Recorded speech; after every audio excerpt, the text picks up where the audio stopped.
آئے مباہلہ تو تلاوت کرنے کا شرف حاصل کیا.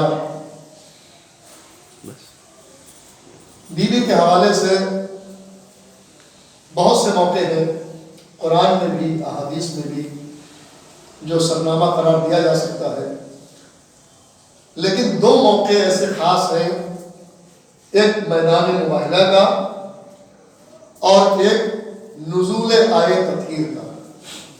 اور دونوں موقعوں پر جو مرکزی حیثیت ہے رسول کے ہوتے ہوئے، مولا علی کے ہوتے ہوئے، حسنین کے ہوتے ہوئے، یا لفظوں کو بدل کے کہوں کہ سید الانبیاء کے ہوتے ہوئے، سید الاولیاء کے ہوتے ہوئے، ختم الرسل کے ہوتے ہوئے، ابو الائمہ کے ہوتے ہوئے، تعارف کا ذریعہ اور مرکزی حیثیت اگر کوئی ہے تو وہ ہماری شہزادی ہے حضرت فاطمہ الزہرا صلوات اللہ علیہا.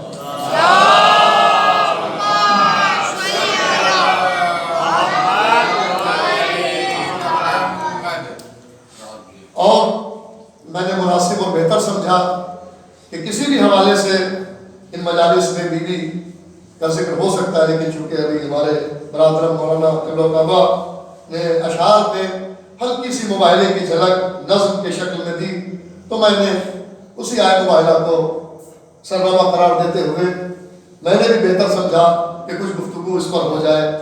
مل جل کے عظمت شہزادی پر سلوات پڑھیں تو میں آگے عرض کروں.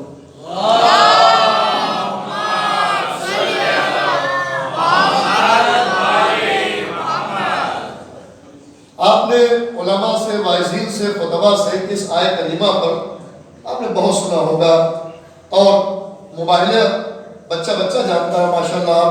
تو سوشل میڈیا کا دور ہے، بڑی آسانی سے سب چیزیں مل جاتی ہیں، تقاریر بھی مل جاتی ہے علماء خطباء کی، اور اب تحریر کا بھی کافی فروغ ہے ماشاءاللہ. ہر زبان میں کتابیں موجود ہیں. وہ زمانہ نہیں ہے کہ بہت وضاحت کی ضرورت پڑے اور پوری ہسٹری بتائی جائے. اب ماشاءاللہ لوگ ہسٹری جانتے ہیں، بس اس کا نتیجہ چاہتے ہیں.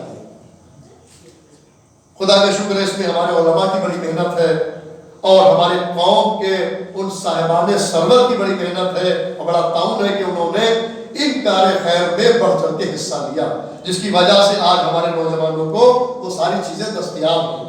پہلے کثرت سے مجالس بھی نہیں ہوتی تھی، صاحب حیثیت ہی کر پاتا تھا، اور ہر زبان میں کتابیں موجود نہیں تھیں.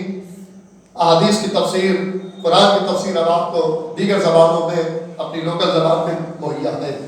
تو مباہلہ آپ نے بہت سنا ہوگا. آج پہلی تقریر ہے تو میں اس میں شہزادی کے حوالے سے مباہلے کے لیے تھوڑا سا اپنے نوجوانوں کے لیے اور اپنے ٹین ایجرز کے لیے کچھ بتانا بہتر سمجھتا ہوں کہ بھائی مباہلہ ہے کیا چیز، یہ مباہلہ کیوں ہوا تھا، اس کی ضرورت کیوں پڑی، اس کا سبب کیا ہے، اس کا ریزن کیا ہے. تو دیکھیے مباہلہ یہ مفعول کا صیغہ ہے. جیسے صلاۃ، آپ مسجد میں بیٹھے ہوئے جامع مسجد میں، صلاۃ نماز کو کہتے ہیں، لیکن جو نماز پڑھ لے اسے مسلم کہا جاتا ہے. یعنی نماز پڑھیں گے نہیں، جو نماز پڑھ لے اسے مسلم کہا جاتا ہے. تو مفعول یعنی جو کام فعل انجام دے دے تو وہ مفعول کا صیغہ ہوتا ہے. اسی طرح سے یہ جو لفظ آپ کے سننے میں آتا مباہلہ، یہ کیا ہے، یہ مفعول ہے. مباہلہ کے معنی کیا ہے، تو مباہلے کے معنی میں بعد میں بتاؤں گا. پہلے مباہلے سے ملتے جلتے کچھ لفظ اور سن لیجئے تو بات جلدی سمجھ میں آئے گی. قبلہ کعبہ بیٹھے ہیں، ہمارے دوست برادر عاقل صاحب بیٹھے ہوئے ہیں، بزرگ بیٹھے ہوئے ہیں. آپ حضرات کے لیے نہیں، بچوں کے لیے، اپنے ٹین ایجرز کے لیے. اور یہ فرش اعظم بچھائی سی لی گئی ہے، اس میں ہر مکتب فکر کا شخص بھی آتا ہے اور ہر عمر کا شخص بھی آتا ہے. سب کی فکریں، سب کا علم، سب کی ذہانت ایک جیسی نہیں ہے، لہذا سب کا خیال رکھتے ہوئے ممبر سے گفتگو کی جاتی ہے. تو ارباب اعضاء، ارباب ملا، مباہلہ جیسے ہے اسی طرح سے ایک لفظ ہے مجادلہ، ایک لفظ ہے مقابلہ. پوری توجہ فرمائیے گا. ایک لفظ ہے مقابلہ، مجادلہ، مباحثہ، مناظرہ، مقابلہ، مباہلہ. تو مباہلے تک آنے کے لیے آپ کو ان کو سمجھنا پڑے گا یہ کیا چیز ہے. مباحثہ کسے کہتے ہیں؟ جہاں پر دو لوگ یعنی طرفین یا اجتماعی طور پر ٹیم ورک کی طرح سے آپس میں بحث کرنا کسی بھی بات کو لے کر. اس میں شرط نہیں ہے کہ جو بحث ہو رہی ہے وہ کس بات پر ہو رہی ہے. ہو سکتا ہے کہ بیکار کی بات پر ہو رہی ہو سکتا ہے بے دینی پر ہو رہی ہو، دین پر بھی ہو رہی ہو. تو مباحثے میں یہ کنفرم نہیں ہے کہ بات کس چیز پر ہو رہی ہے، بحث کس چیز پر ہو رہی ہے. جہاں پر کوئی کنفرم نہ ہو اور کچھ لوگوں میں بحث ہو رہی ہو اسے مباحثہ کہتے ہیں.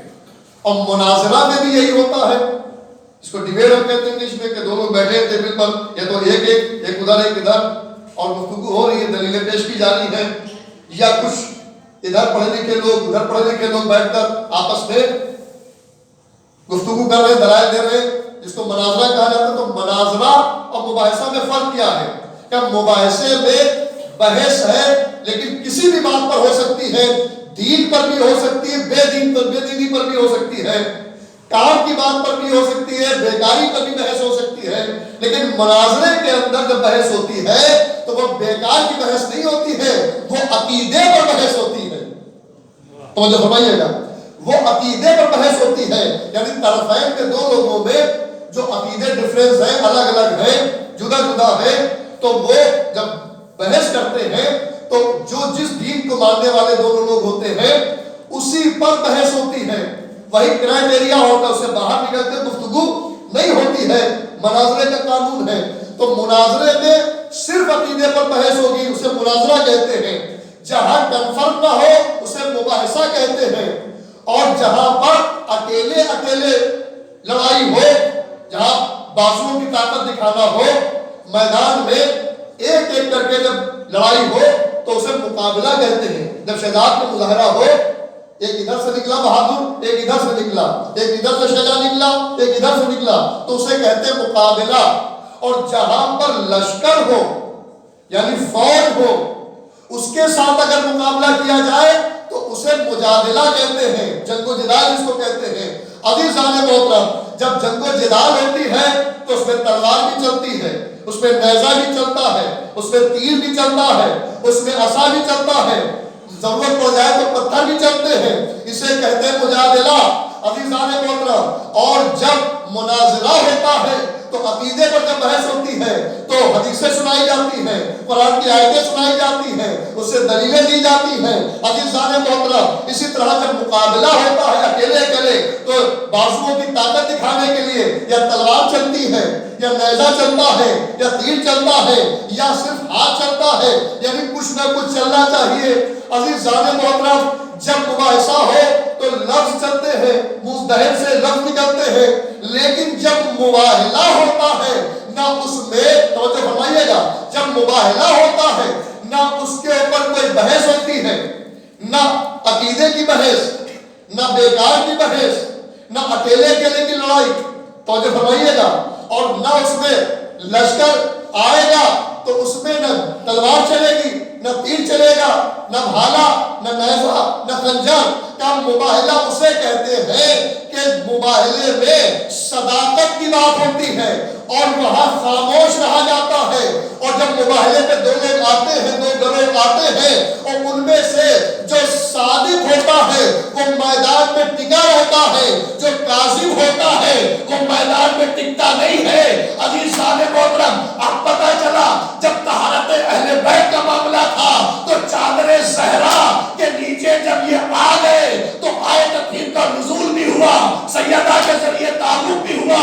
جب مباہلے میں صداقت کا معاملہ آیا تو مرکزی حیثیت لے کر شہزادی آئی، جیسا بھی مولانا فرما رہے تھے. آگے امامت و رسالت ہے اور پیچھے بھی امامت و ولایت ہے، درمیان میں سیدہ کی صداقت ہے. یا یوں کہوں کہ آگے سے رسالت و امامت گواہ بن رہی ہے، صداقت سیدہ کی، اور پیچھے سے امامت و ولایت گواہ بن رہی ہے سیدہ کی صداقت کی. سلام علیہ محمد علیہ محمد.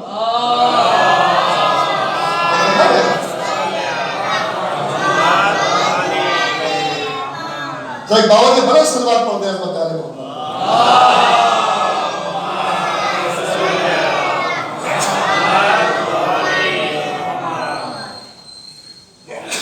عزیزان محترم، شہزادی کی عظمت کون بیان کر سکتا ہے؟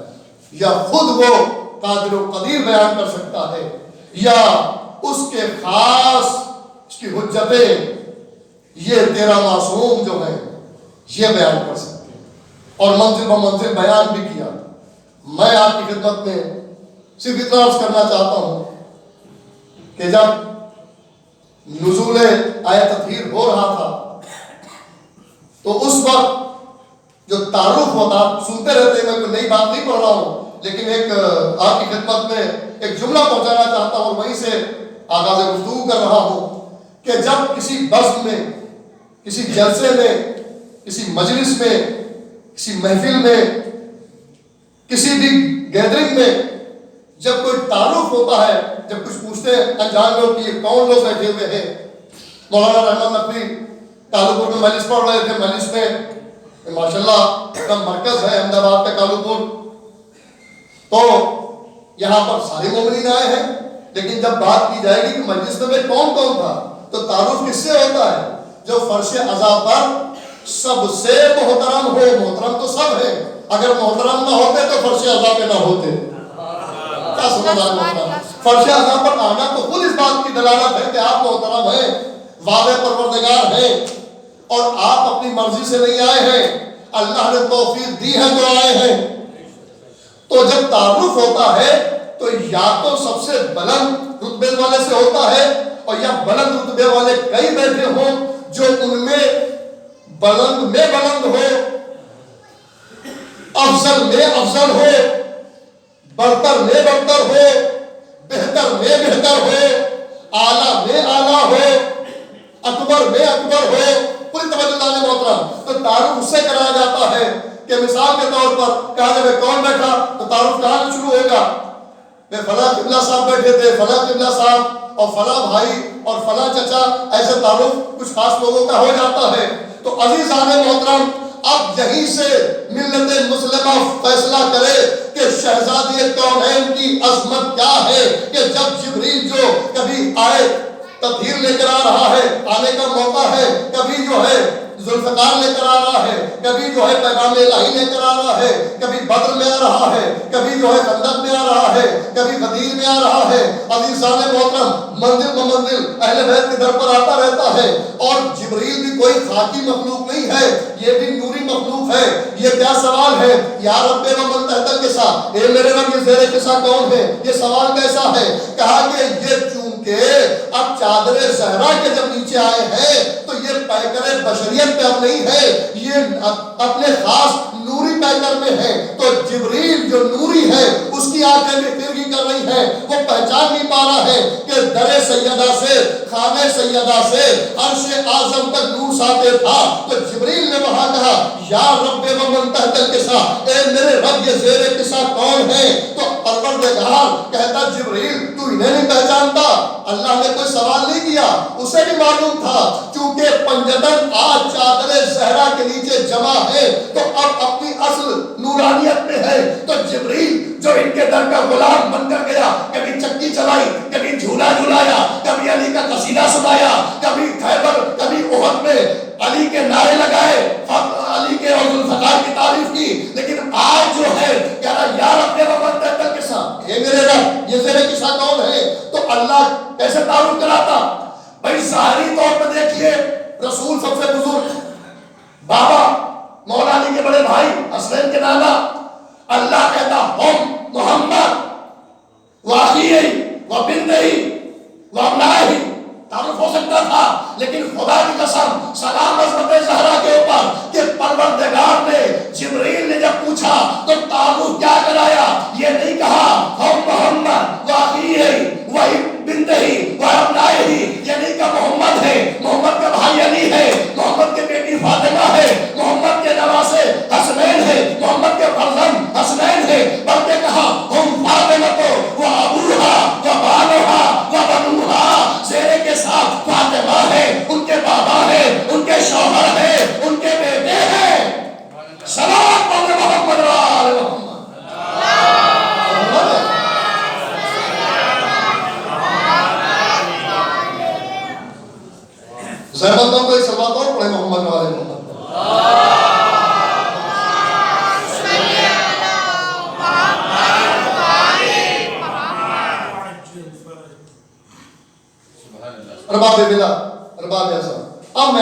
خدمت میں عرض کرتا ہوں یہ مباہلے کی ضرورت کیوں پڑی. سنیے،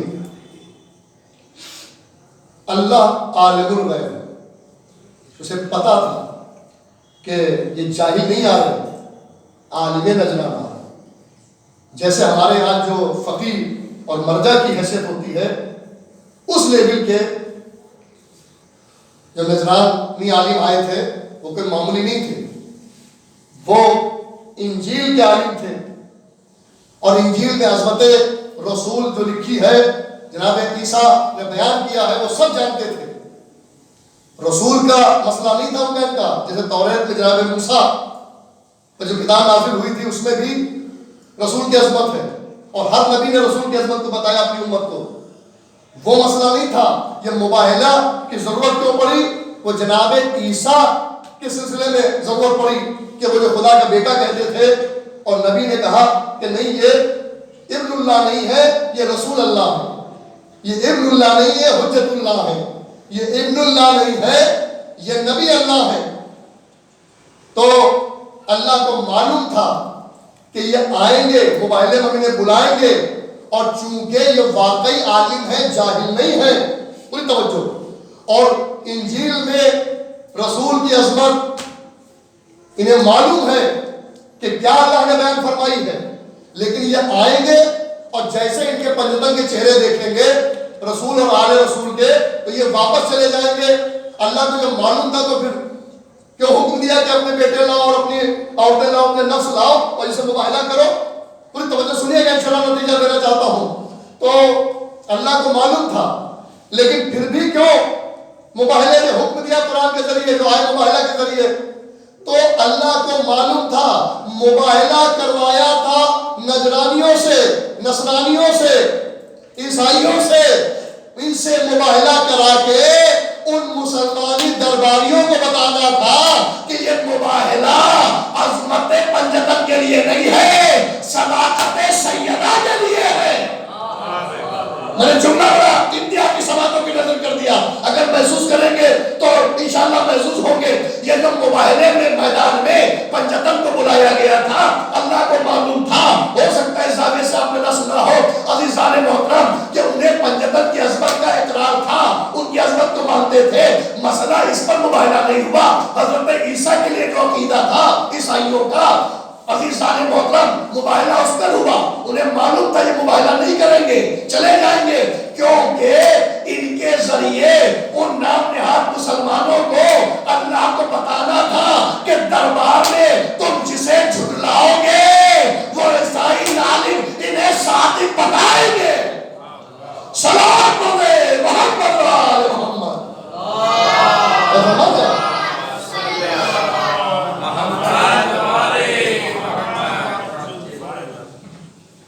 تو بھائی جناب عیسیٰ پر کیا عقیدہ تھا آپ جانتے ہیں کہ اللہ کا بیٹا کہتے تھے. رسول خدا نے تبلیغ کی کہ نہیں، یہ نبی اللہ ہے، رسول اللہ ہے، ابن اللہ نہیں ہے، اللہ کے بیٹے نہیں ہے، اللہ کا کوئی بیٹا نہیں ہے. تو یہ رسول نے کس بنیاد پہ کہا جو رسول کہے وہی تو حدیث ہے. جو رسول کرے وہی تو حدیث ہے. علماء بیٹھے ہوئے، قبلہ بیٹھے، اور رسول کے سامنے یا کسی معصوم امام کے سامنے کوئی فعل ہو اور امام خاموش رہے، اسے تقریر معصوم کہتے ہیں. یہ بھی حدیث کے زمرے میں آتا ہے. تو رسول کہہ رہے ہیں کہ وہ اللہ کے بیٹے نہیں ہیں. یہ کہنا کیا ہے؟ یہی تو تبلیغ ہے. جیسے مبلغین نکلے ہوئے اسلام سمجھانے کے لیے، قرآن سمجھانے کے لیے، دین سمجھانے کے لیے. خدا کی قسم یہاں پر ایک جملہ کہنا چاہتا ہوں، اور میں آپ سے بہت مانوس ہوں، مجھے معلوم ہے بڑی محبتوں سے سنتے ہیں، باشعور مجمع ہے ماشاءاللہ. اور بالکل میں اس سے وہ نہیں ہوتا کہ ہر جگہ کا کلچر ہے، کہیں داد بہت شور کے ساتھ دی جاتی ہے، کہیں خاموشی دی جاتی ہے. تو ہر جگہ کا اپنا کلچر، مقصد ہے بات کا پہنچنا. اور میں آپ سے واقف ہوں، مجھے معلوم ہے کہ آپ تک بات پہنچ رہی ہے، آپ کے چہرے بتا رہے ہیں. تو میں جملہ آپ کی سماعتوں کی نظر کرنا چاہتا ہوں کہ بھائی آج جو مبلغین نکلے ہوئے دین سمجھانے کے لیے، اسلام سمجھانے کے لیے، شریعت بتانے کے لیے، اور عزیزان محترم، اور خاص کر وہ لوگ جو انہوں نے کہا تھا قرآن ہمیں کافی ہے، جب حدیث ثقلین رسول نے فرمائی تھی کہ ہم تمہارے درمیان دو گراں قدر چیزیں چھوڑ کے جا رہے ہیں، ایک ہماری عطرت یعنی ہمارے اہل بیت، اور ایک اللہ کی کتاب یعنی قرآن۔ تو اس میں سے ایک حدیث نے کہا تھا ہمیں اہل بیت کی ضرورت نہیں ہے، ہمارے لیے کتاب خدا ہی کافی ہے۔ اب ان کے لیے تو یہاں پر دلیل دے رہا ہوں، اگر کالو کر کے باشعور مومنین تک یہ بات پہنچ گئی تو میں سمجھتا ہوں کہ سب کے چہرے کے اوپر ایک چمک ضرور آ جائے گی۔ اب چاہے وہ آپ چمک کے ذریعے ہمیں داد دیں، یا سبحان اللہ کے داد دیں، یا ہاتھ اٹھا کے داد دیں، یا خاموشی سے چہرہ چمکا کے داد دیں، مسئلہ ہے کہ بات آپ تک پہنچ جائے، اور آپ کو ہم دیکھ رہے ہیں، آپ ہمیں دیکھ رہے ہیں، آپ کے چہروں سے پتہ چل جائے گا کہ بات گئی یا بات رد ہو گئی۔ بھائی جنہوں نے دعویٰ کیا تھا قرآن کافی ہے، تو قرآن سے کیسے سمجھاؤ گے؟ رسول خدا نے حدیث کے ذریعے سمجھایا، ان کی سمجھ میں نہیں آیا۔ رسول نے اپنی عقل کے ذریعے سمجھایا، ان کی سمجھ میں نہیں آیا۔ کیسے عقل کے ذریعے سمجھایا؟ کہ یہ بتاؤ کیوں تم اللہ کا بیٹا کہتے ہو؟ کہ اس لیے کہ عیسیٰ کی ماں کوئی معمولی ماں نہیں ہے۔ جناب حوا، سارا، آسیہ، مریم، یہ وہ بیویاں ہیں جو معصومہ بیویاں ہیں، جن کو اللہ نے عصمت عطا کی ہے، اور کائنات میں جتنی بھی عورتیں ہیں ان میں ان کا مرتبہ ہے، لیکن یہ عورتوں کی شہزادی ہیں، اور ان کی شہزادی ہے صدیق طاہرہ بطول عذرا حضرت فاطمہ الزہرا سلام اللہ علیہا۔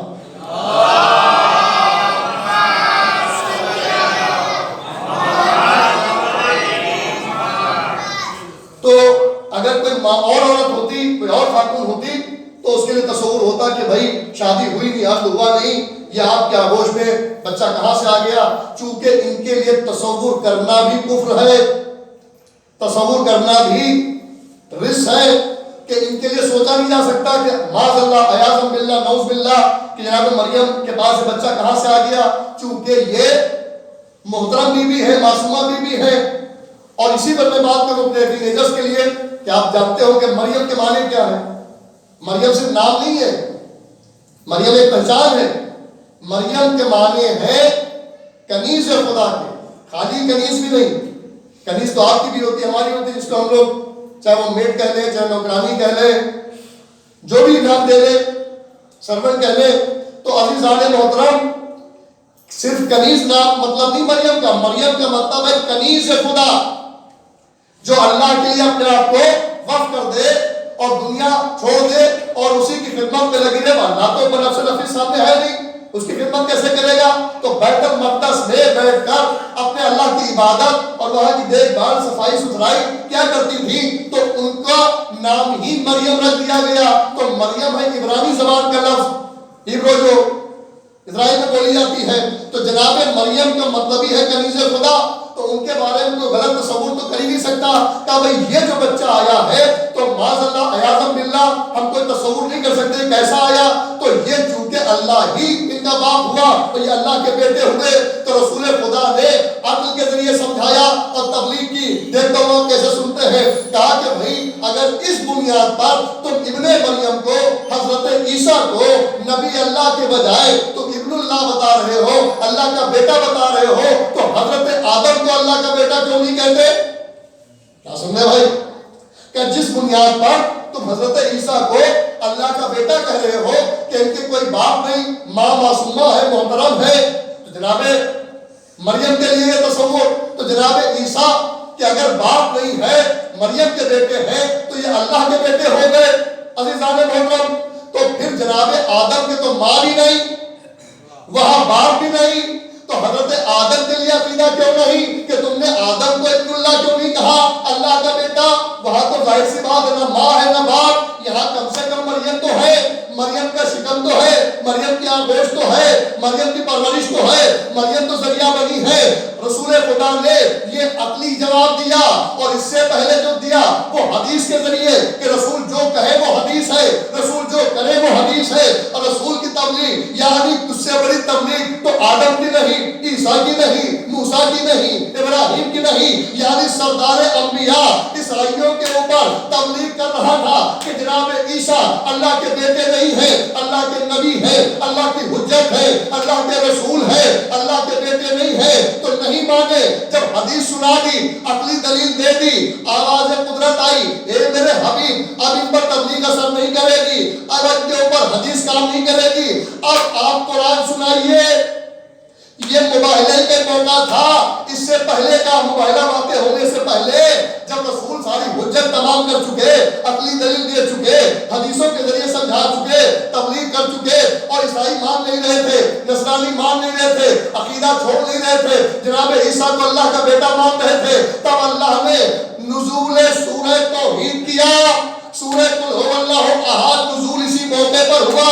مباہلے سے پہلے کہا کہ یہ سنا جا کے سورہ کوثر کے بعد سب سے چھوٹا سورہ قرآن میں جو 14 سوروں میں سورہ توحید ہے. عزیزان محترم, اب جب سورہ توحید لے کر آئے تو سورہ توحید کس نے پڑھا؟ کہ جس کے قلب پہ قرآن نازل ہوا اس نے پڑھا. کسی قاری سے پڑھوایا, کسی مولوی سے پڑھوایا, کسی مفتی سے پڑھوایا, کسی وہابی سے پڑھوایا, کسی گلابی سے پڑھوایا, کسی صحابی سے پڑھوایا؟ کہ جی نہیں, خود پڑھا. سردار انبیاء نے پڑھا, طٰہٰ نے پڑھا, یاسین نے پڑھا, مزمل نے پڑھا, مدثر نے پڑھا, سراج نے پڑھا, منیر نے پڑھا, فخر کائنات نے پڑھا, اللہ کے حبیب نے پڑھا, وجہ تخلیق کائنات نے پڑھا, قرآن لانے والے نے قرآن پڑھا, قرآن جس پر نازل ہوا جس کے قلب پر اس نے پڑھا. کیا پڑھا؟ لم یلد ولم یولد, لم یلد ولم یولد, نہ وہ کسی کا بیٹا, نہ اس کا کوئی بیٹا, نہ وہ کسی سے جنا, نہ اس سے کوئی جنا. سورہ توحید سنایا, لیکن پھر بھی عالم نجران نصرانی مان نہیں رہے تھے. کہ نہیں نہیں, ہم تو اللہ کا بیٹا کہیں گے. اب چاہے یہاں سمجھیے گا یا گھر جا کے سمجھیے گا, جملہ سماعتوں کے حوالے کرتا ہو. جب رسول جیسا جس نے حدیثیں بھی پڑھی, حدیثوں سے تبلیغ کی, اور اس کے بعد عقلی دلیلیں بھی دی, اور قرآن سنایا, یعنی قرآن لانے والا جس کے قلب پہ قرآن نازل ہوا, اس نے قرآن کے ذریعے بھی ان کی تبلیغ کرنا چاہی, انہیں سدھارنا چاہا. ارے جب رسول کے لیے قرآن کافی نہ ہوا تو امت رسول کے لیے بتائے رہنے میں قرآن کافی کہاں سے ہوئے گا؟ تبھی اللہ نے کہا اب حدیثیں سنا چکے, عقلی دلیلیں دے چکے, اب ان سے بحث کو تبلیغ نہ کرو. قرآن سنا چکے, اللہ نے کہا فَقُلْ تَعَالَوْا نہ دو, اب فوراً امیجیٹلی فائفوریا فَقُلْ تَعَالَوْا نہ دو, ان کو آواز دو. ابناءنا وابناءکم ونساءنا ونساءکم وانفسنا وانفسکم ثم نبتہل فنجعل لعنۃ اللہ علی الکاذبین. تم کہاں سے اپنے بیٹے لاؤ, ہم اپنے بیٹے لاتے ہیں, تم اپنی عورتیں لاؤ, ہم اپنی عورتیں لاتے ہیں, تم اپنے نفس لاؤ, ہم اپنے نفس لاتے ہیں, اور مباہلہ ہو جائے. یعنی یہ صداقت کے میدان میں آ جاؤ, اور جو جھوٹا ثابت ہوگا اس پر اللہ کی لعنت برسے گی. سلام پڑھے محمد وآل محمد.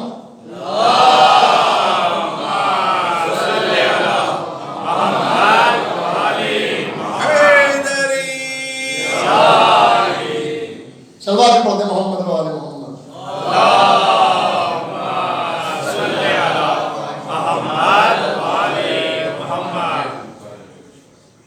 بات پہنچی. نقطہ یہ ہے کہ جب رسول کی تبلیغ بغیر اہل بیت کے کافی نہ ہوئی, یہ بات بہت گرا قدر ہے, محسوس کرنے والوں نے محسوس کی. جب رسول نے قرآن سنا کے انہیں سمجھانا چاہا, انہیں ہدایت دینا چاہی, اثر نہیں ہوا. لیکن جیسے ہی اہل بیت کو لائے, کیا سنیں, یہ تاریخ میں سنہرے حرفوں سے لکھا کہ ابھی مباہلہ ہوا نہیں, صرف چہرے دیکھے, اور انہوں نے باقاعدہ اقرار کیا کہ ہم ایسے سچوں کو دیکھ رہے ہیں کہ اگر یہ کوہ کو اشارہ کرے تو اپنی جگہ سے حرکت میں آ جائے. یعنی یہ اتنے سچے ہیں, اگر یہ پہاڑ سے کہہ دے تو اپنی جگہ چھوڑتے ہوئے نظر آئے, ہم ان سے مباہلہ نہیں کریں گے. لیجئے فیصلہ ہو گیا. ارے وہ جاہل نہیں تھے, وہ جاہل نہیں تھے, وہ انجیل بھولنے والے نہیں تھے, ان کو معلوم تھا اس میں صدیق طاہرہ ہے. صادق اسے نہیں کہتے کہ جو سچ کہے, یہ وہ والے صادق نہیں ہے, یہ صدیق ہے, یہ صدیقہ ہے, جو کہہ دے وہ سچ ہو جائے. ابھی سارے محترم کہا ہم پڑھے لکھے ہیں, ہم انجیل بھولنے والے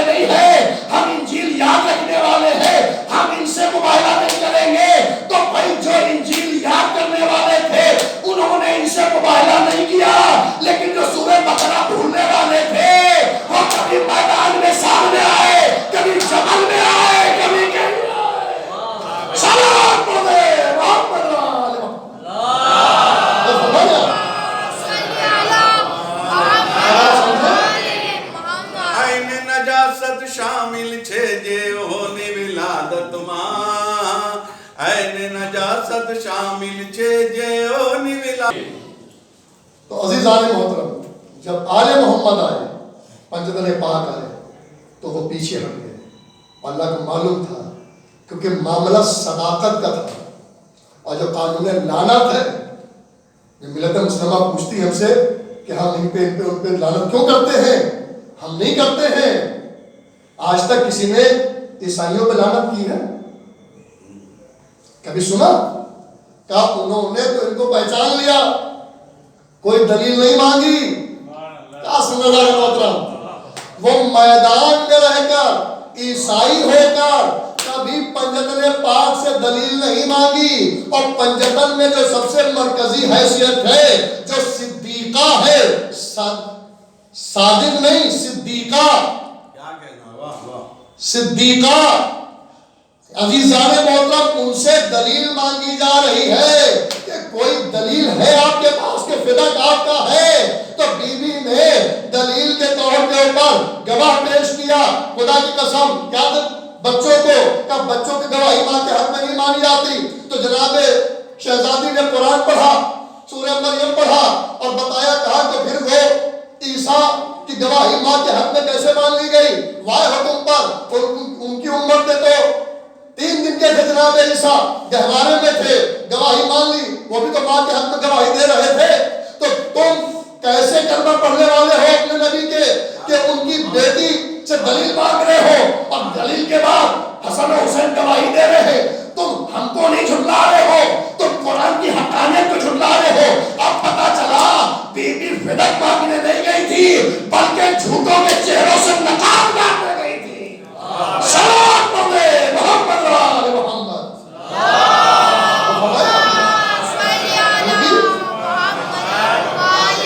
اس لوجک کو پہچانیے کہ جس کے دروازے میں جنت میں روٹیاں گئیں. کہ جنت میں فرشتے روٹی کھاتے ہیں، آسمان پہ نہیں روٹیاں. جیسے ہم کھاتے پیتے سوتے جاگتے ہیں، شادی ہوتی، بچے ہوتے ہیں ہمارے، فرشتوں کا ایسا کچھ نہیں ہے. ان میں خواہش ہے نہیں. وہ ایک طاقت ہے اللہ کی طرف سے، جس کام پہ معمول کر دیا اس میں لگے ہوئے. تو وہ روٹی کیوں لے گئے؟ یہ لے جا کے بتایا کہ اگر بلندیاں چاہتے ہو تو در سیدہ پر فقیر بن کے آ جاؤ.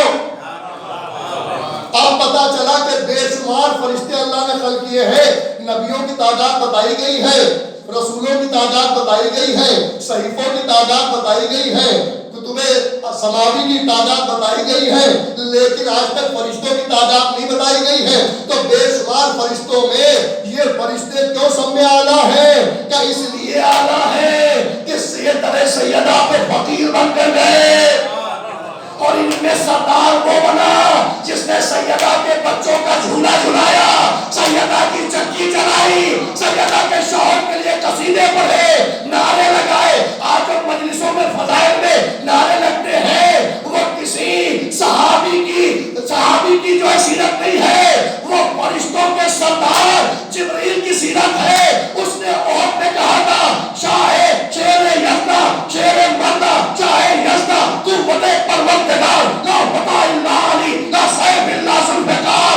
بھئی جو زہرا کے شوہر کے فضیلت کے لیے نعرے لگائے، جو زہرا کے بچوں کے لیے جھولا جھلائے، جو زہرا کی چکی چلائے، وہ فرشتوں کا سردار بنایا جاتا ہے. اور جو سیدہ سے گواہ مانگے، سیدہ سے دلیلیں مانگے، سیدہ کو جھلائے، اس پر خدا کی لعنت ہوتی ہے. صلوات پڑھے محمد آل محمد.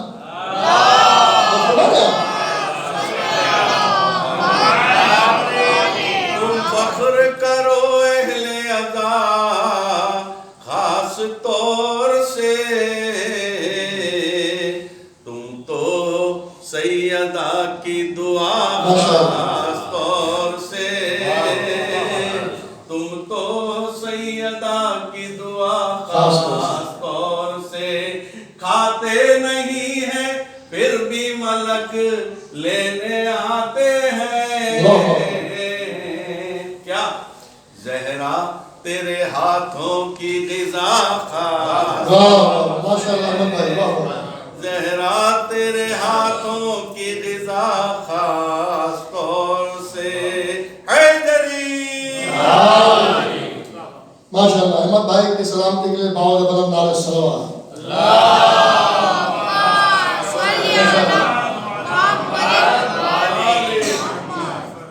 دیکھیے یہ بھی ایک بہت بڑی عنایت اللہ کی طرف سے ہوتی ہے، شاعر اہل بیت ہونا.